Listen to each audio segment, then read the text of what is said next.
యోబు యొక్క స్నేహితులు యోబు పట్ల కలిగి ఉన్న ప్రేమను గూర్చి మనం మాట్లాడుకుంటా ఉన్నాం.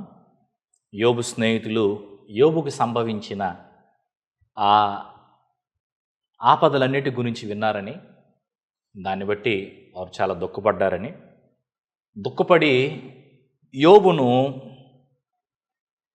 ఆదరించటానికి లేదా ఓదార్చడానికి, యోబుతో కలిసి దుఃఖపడటానికి మనం వెళ్ళాలి అని వాళ్ళు ఒక చోట కలుసుకొని మాట్లాడుకున్నారని గడిచిన భాగంలో తెలుసుకున్నాం. యోబు గ్రంథం 2వ అధ్యాయం 11వ వచనాన్ని ఈరోజు మనం పూర్తి చేసే ప్రయత్నం చేద్దాం. మరొకసారి ఆ వచనాన్ని చదువుకుందాం. యోబు గ్రంథం 2వ అధ్యాయం 11వ వచనం. తేమానీయుడైన ఎలీఫజు, షూహీడైన బిల్దదు, నయమాతీయుడైన జోఫరు అను యోబు ముగ్గురు స్నేహితులు అతనికి సంభవించిన ఆపదలన్నిటిని గూర్చి వినినవారై అతనితో కలిసి దుఃఖించుటకును అతనిని ఓదార్చుటకును పోవాలనని ఆలోచించుకొని తమ తమ స్థలములను విడిచి వచ్చిరి. ఆలోచించుకొని అనే మాట వరకు మనం గడిచిన భాగంలో పూర్తి చేశాం. ఇక చివరి విషయాన్ని ఈరోజు మనము ఆలోచన చేద్దాం. మనలో కొంతమంది ఎలా ఉంటామంటే, మాటలు కోటలు దాటుతాయి, పనులు గేటు కూడా దాటం. మాటలు కోటలు దాటుతాయి, పనులు గేటు కూడా దాటం. అంటే అర్థం ఏంటంటే, చాలా చెప్తాం, ఇది చేయాలి, అది చేయాలి, అట్లా చేయాలి, ఇట్లా చేయాలి అని చెప్పేసి చాలా పొడుగు మాటలన్నీ మాట్లాడతాం. కానీ క్రియలోకి వచ్చినప్పుడు ఆ పనులు ఏవి కూడా కనపడవు. చెయ్యాలి అని అనుకున్నవేవి చెయ్యలేని వారంగా మనము మిగిలిపోతాం.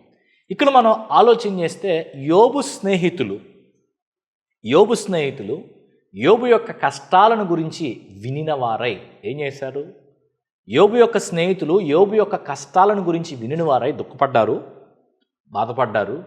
బాధపడి యోబును కలుసుకోవాలని, యోబును ఓదార్చాలని, యోబుతో కలిసి దుఃఖపడాలని ఆలోచన చేసుకున్నారు. వాళ్ళు ఒక మీటింగ్ వేసుకొని మాట్లాడుకున్నారు. అయితే ఆలోచన చేసుకొని అంతవరకు వాళ్ళు మిగిలిపోలేదు. ఒక మాట అనుకొని వెళ్దాం మనం అని అనుకొని దాన్ని వాయిదాలు వేసుకుంటూ కాలాన్ని గడిపేయలేదు. అసలు రాకుండా ఇంటి దగ్గర కూర్చోలేదు. దేవుని వాక్యం రాయబడింది, ఆలోచించుకొని తమ తమ స్థలములను విడిచి వచ్చిరి. తమ స్థలములను విడిచి వచ్చిరి అని రాయబడింది. అంటే వారు ఉన్నటువంటి స్థలాలను విడిచి వచ్చారు. వారి యొక్క ఆలోచనను క్రియగా మార్చారు. ఆదరించటానికి ఆలోచన చేసుకున్నటువంటి స్నేహితులు ఆదరించటానికి ప్రయాసపడ్డారు. ఆదరించటానికి ఆలోచన చేసుకున్న ఈ స్నేహితులు ఆదరించటానికి ప్రయాసపడ్డారు. ఇప్పుడు గమనించండి, యోబు ఉంటున్నటువంటి ప్రాంతం ఊజు దేశం అని మనకి చెప్పబడింది. ఒకవేళ యోబు ఉంటున్నటువంటి ప్రాంతం ఊజు దేశం అయితే ఈ ఎలీఫజ్ అనే ఆయన తేమాను అనే ప్రాంతానికి సంబంధించిన వాడని మనము గడిచిన భాగంలో ఆలోచన చేశాం. ఇప్పుడు ఆ ఊజు అనే ప్రాంతానికి, తేమాను అనే ప్రాంతానికి మధ్యలో 100 మైళ్ళ దూరం ఉంది. అంటే ఈ వ్యక్తి, ముఖ్యంగా ఎలీఫజ్ గురించి ఆలోచన చేస్తే, ఎలీఫజు తన స్నేహితుడి యొక్క కష్టం గురించి విన్నవాడై తన స్నేహితుని యొక్క కష్టములో అతనితో పాటు దుఃఖించటానికి, అతన్ని ఓదార్చడానికి రావాలని ఆలోచన చేసుకొని 100 మైళ్ళు ప్రయాణం చేశాడు. 100 మైళ్ళు ప్రయాణం చేసి అతని స్నేహితుని కోసం ఆయన వచ్చాడు. ఈ ఎలీఫజ్ గురించి ఇంకా కొన్ని విషయాలు మనం ఆలోచన చేస్తే, ధనవంతుడయ్యుండి కూడా ఎలీఫజ్ వచ్చాడు. జాగ్రత్తగానండి, ఒక వ్యక్తి కష్టంలో ఉన్నాడని తెలుసుకున్న తర్వాత మనలో కొంతమంది ఇలా చేయొచ్చు, ఇలా చేస్తాం.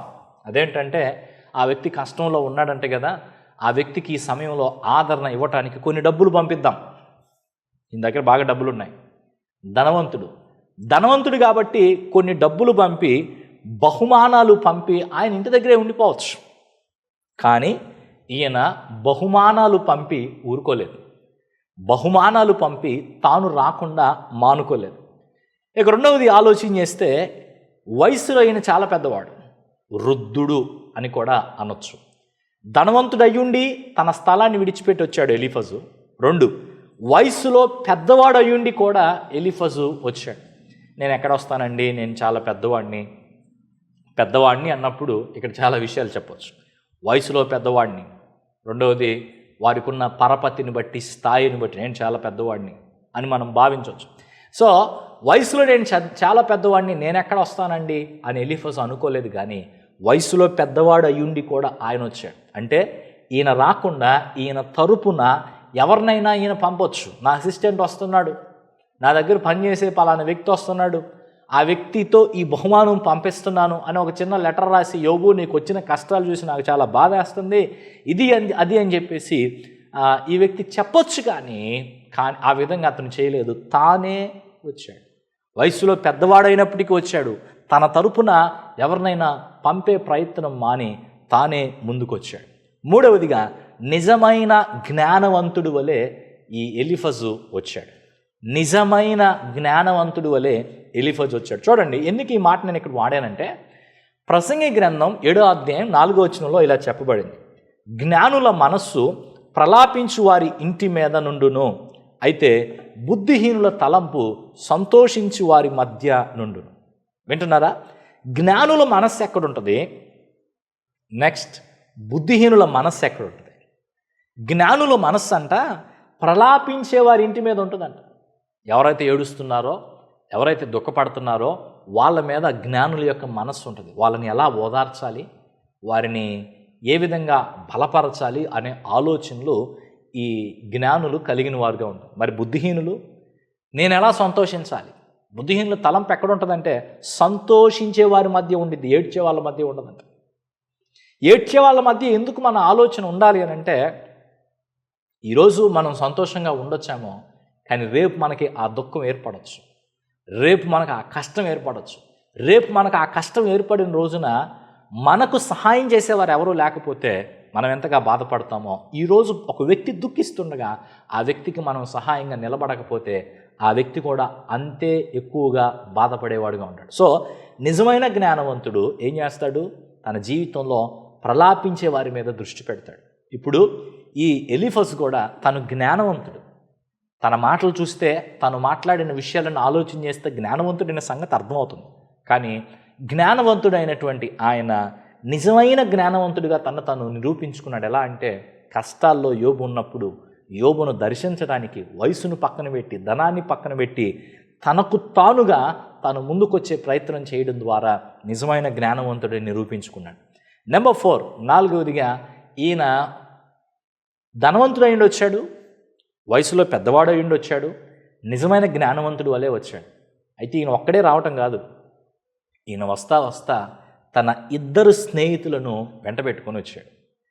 4వదిగా స్నేహితులను వెంటబెట్టుకొని వచ్చాడు. ఈ మాట ఎలా చెప్పొచ్చు అంటే, యోబు గ్రంథం 42వ అధ్యాయం 7వ వచనంలో ఎలీఫజుతో దేవుడు మాట్లాడుతూ ఇలా అంటాడు, నా సేవకుడైన యోబు పలికినట్లు మీరు నన్ను గూర్చి యుక్తమైనది పలకలేదు గనుక నా కోపము నీ మీదనో నీ 2 స్నేహితుల మీదనో మండుచున్నది అని. అంటే 2 స్నేహితుల గురించి ఎలీఫజు ఎందుకు చెప్తున్నాడంటే, ఎలీఫజు అనే ఈ వ్యక్తి ఆ 2 స్నేహితులు కూడా ప్రతినిధిగా ఉన్నాడు. ఇది గడిచిన భాగంలో నేను మీకు గుర్తు చేశాను. సో ప్రతినిధిగా ఉన్నటువంటి ఈ ఎలీఫజుతోనే దేవుడు మాట్లాడుతూ ఈ మాట చెప్పాడు.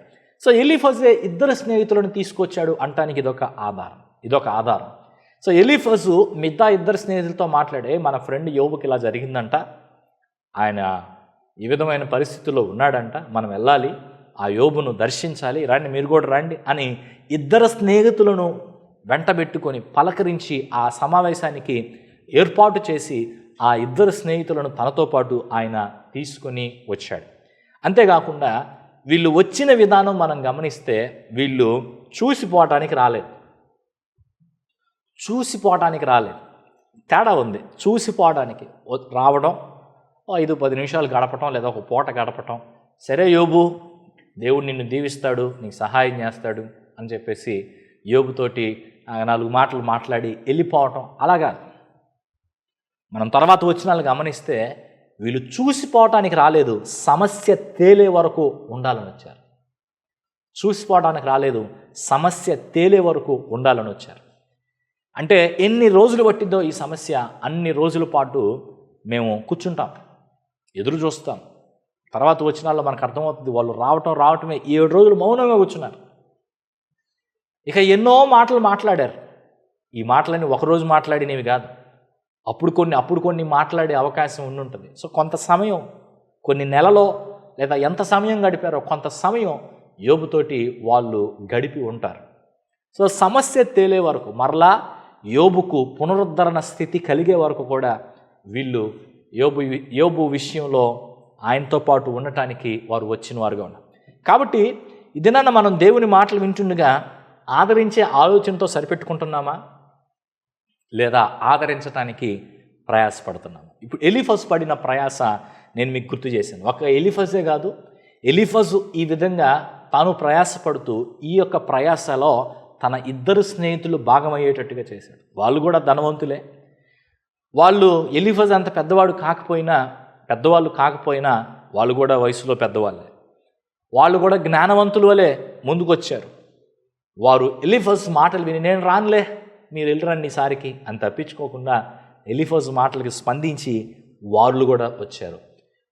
వచ్చిన వాళ్ళు మధ్యలో ఎవరు వెనక్కి వెళ్ళిపోలేదు. పౌలు, బర్నబా, జాన్ మార్క్ అనేటువంటి ముగ్గురు ఒక మిషనరీ ప్రయాణంలో ముందుకెళ్తే జాన్ మార్క్ అనే వ్యక్తి మధ్యలో వెనక్కి వచ్చేసాడు. పౌలు, బర్నబా ఇద్దరు ఆ జర్నీ పూర్తి చేశారు. ఇలా జరగలేదు. ఇక్కడ ముగ్గురు స్నేహితులు వచ్చారు, లేకపోతే నలుగురు స్నేహితులు వచ్చారు, నలుగురు తిరిగి వెళ్ళారు. మధ్యలో ఏ వ్యక్తి మరలా వెళ్ళాలనేటువంటి తొందరపాటు లేకుండా తాను ప్రవర్తించినటువంటి వాడుగా ఉన్నాడు. ఆ ముగ్గురు స్నేహితులు ఆ విధంగా ఉన్నారని మనం చెప్పచ్చు.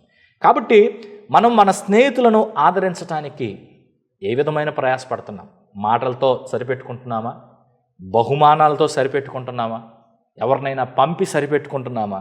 లేదా మనమే నేరుగా ఆ వ్యక్తుల యొద్దకు వెళ్ళి పరామర్శించే ప్రయత్నం చేస్తున్నామా? లేదా మనం వెళ్ళటం మాత్రమే కాకుండా ఇద్దరు ముగ్గురిని మనతో పాటు తీసుకుని వెళ్ళి ఆ వ్యక్తికి ఆదరణ కలిగించే విధంగా ప్రయాసపడుతున్నామా? ఓరక మనం వెళ్ళి కనపడి వచ్చేటువంటి విధానంలో ఉంటున్నామా? లేదా సమస్య తేలే వరకు మనకున్న సౌలభ్యాన్ని బట్టి, అందరికీ అది సాధ్యం కాకపోవచ్చు, కానీ మనకున్న సౌలభ్యాన్ని బట్టి, మనకున్న అవకాశాన్ని బట్టి ఆ వ్యక్తులకు ఆ సమయంలో సహాయకరంగా ఉండగలుగుతున్నామా ఆలోచన చేసుకుందాం. ఇందులో మనం అందరూ కొన్ని విషయాల్లో తప్పిపోయి ఉండొచ్చు, దోషులం అయి ఉండొచ్చు. దేవుని వాక్యం మన ఎదుట ఉన్నది. ఈ వాక్యం మనకు పాఠాలు నేర్పుతుండగా ఈ వాక్యాన్ని మన ఎదుట పెట్టుకొని ఇప్పుడు వరకు ఎలా మనం ప్రవర్తించినా ఇక నుండి ఈ వాక్య ప్రకారంగా ప్రవర్తించడానికి, మన స్నేహితులతో ఇలా ప్రవర్తించడానికి మనం నేర్చుకోవడానికి ప్రయత్నం చేద్దాం. ఈ మాటల ద్వారా దేవుడు మీతో మాట్లాడితే మీ జీవితంలో ఇది మొదలుకొని మీ యొక్క స్నేహితుల విషయంలో, ఒక వ్యక్తిని ఆదరించే విషయంలో, కష్టాల మధ్య ఉన్న ఒక వ్యక్తిని ఆదరించే విషయంలో ఇలాంటి ఆలోచనలు కలిగి కొనసాగడానికి తీర్మానం చేసుకుందాం. పరలోకమందున్నటువంటి మన తండ్రి కూడా తన కుమారుడైన యేసుక్రీస్తు వారిని మన కొరకు ఈ లోకానికి పంపాడు. ఆయన ఏ దేవదూతనో పంపలేదు. ఆలోచన చేయండి. ఏ దేవదూతనో పంపలేదు, లేకపోతే ఏదో బహుమానాన్ని పైనుంచి కిందకి పడేయలేదు. ఆయనే శరీరధారిగా తనను తాను తగ్గించుకొని రిక్తునిగా చేసుకొని ఒక పసిబాలుడిగా భూలోకానికి ఆయన వచ్చాడు. మన మధ్యకి ఆయన వచ్చాడు, మనతో ఉన్నాడు, మన మధ్య ఆయన ఉన్నాడు. మన సమస్య పరిష్కారం అయ్యే వరకు మనతో ఉన్నాడు. అదే ఆయన చూపించిన మాదిరి. అదే విధమైనటువంటి మాదిరి మనము కనబరుచుటకు నేర్చుకుందాం. జీవము కలిగిన తండ్రి, నీ వాక్యాన్ని మాకు బోధిస్తూ మా ఆత్మీయ జీవితాలను దిద్దుతూ మమ్మలను చక్కగా ముందుకు నడిపిస్తున్న దేవానికి స్తోత్రాలు. నీ మాటలు మా హృదయాన్ని ఇంకనూ కదిలించినట్లు మేము మా జీవితాల్లో ఒకరి పట్ల ఒకరము ప్రవర్తించే విధానంలో ఎలా నడుచుకుంటున్నామో పరిశీలన చేసుకొని ఇది మొదలుకొని ప్రభువా నీ వాక్యాన్ని పోలి నడుచుకునే జీవితాలు కలిగి ఉంటకు సహాయించి, ఆదరించుటకు మాటలు చెప్పి పరిమితమయ్యేవారంగా కాక మా క్రియల్లో కూడా ఆ ఆదరణ చూపించడానికి ప్రయాసపడే జీవితం మీరు మాకు దయచేయండి. మీ కృపలో మమ్మల్ని మీరు వర్ధిల్ల చేయండి. ఎలీఫజు అతని స్నేహితులు ఎలా యోబు విషయంలో మాదిరిని కనబరిచారో అలాంటి మాదిరి మా జీవితంలో మేము కనబరుచున్నట్టు సహాయం చేయండి. మా సమస్యల్లో మమ్మల్ని ఓదార్చడానికి, మా బానిసత్వం నుండి మమ్మల్ని విడిపించడానికి తన పరలోక సౌఖ్యాన్ని విడిచిపెట్టి నరరూపధారిగా ఈ లోకానికి వచ్చిన నీ కుమారుని యేసయ్యను బట్టి మేము స్తుతిస్తాము. ఆయన మా కొరకు ఏ విధంగా ప్రయాసపడి ఒక మాదిరి చూపించాడో మేము మా స్నేహితుడి విషయంలో ఆ రీతిగా ప్రయాసపడడానికి ఇష్టపడేవారంగా, ప్రయాసపడేవారంగా ఉండటానికి కృప చూపమని యేసయ్య నామములో వేడుకుంటున్నాం తండ్రి, ఆమేన్. ప్రభు మీకు తోడయండి మీ జీవితంలో. నిజమైన స్నేహితులకు ఉండే లక్షణాలు అలవర్చుకుని దేవునికి మహిమార్థంగా జీవించినట్లు సహాయం చేయనుగాక. ఆమేన్.